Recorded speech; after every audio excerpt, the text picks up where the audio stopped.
Pourquoi les chrétiens devraient arrêter de regarder la pornographie?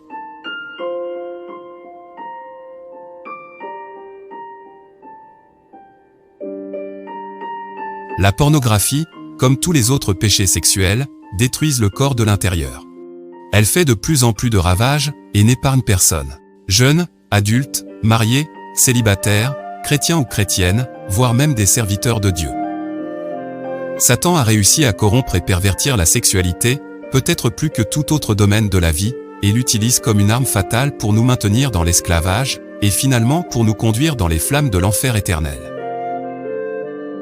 Cette vidéo n'est pas un procès contre ceux qui s'adonnent à la pornographie, mais vise à aider, avec le soutien du Saint-Esprit, toutes ces personnes qui soupirent après une délivrance totale, et outiller tous ceux qui désirent avoir les armes et arguments nécessaires, pour venir en aide aux autres. Mais avant d'entrer dans le vif du sujet, si vous êtes nouveau sur cette chaîne, sachez que nous réalisons ces vidéos, pour répondre à des questions bibliques, d'une manière facile à comprendre. Nous croyons que la Bible est le fondement de la vérité, et que tout le monde peut en profiter.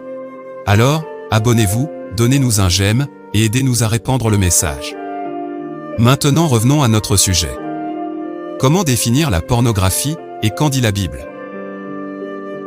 Par définition, la pornographie est une représentation des choses obscènes, avec l'intention délibérée de provoquer l'excitation sexuelle du public. Elle constitue aujourd'hui la première cause de la masturbation, des agressions et perversions sexuelles. La pornographie est clairement une offense contre Dieu, donc un péché que nous devons confesser, et dont nous devons nous repentir. Satan s'est emparé ce qui était bon et juste, c'est-à-dire les relations sexuelles servant à l'expression de l'amour entre mari et femme, et l'a remplacé par la convoitise, la pornographie, l'adultère, le viol et l'homosexualité. La nature addictive de la pornographie est clairement avérée. Tout comme l'addiction pousse les toxicomanes à consommer de plus en plus de drogue, la pornographie entraîne celui qui la consomme, de plus en plus loin dans la dépendance sexuelle, et vers des fantasmes de plus en plus crus et impies. Car tout ce qui est dans le monde, la convoitise de la chair, la convoitise des yeux, et l'orgueil de la vie, ne vient point du Père, mais vient du monde. Et le monde passe, et sa convoitise aussi. Mais celui qui fait la volonté de Dieu, demeure éternellement.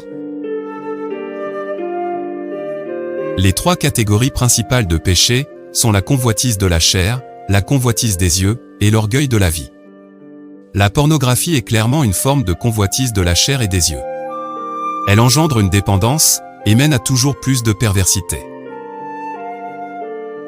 Convoiter quelqu'un en esprit, ce qui est l'essence même de la pornographie, est une offense à Dieu.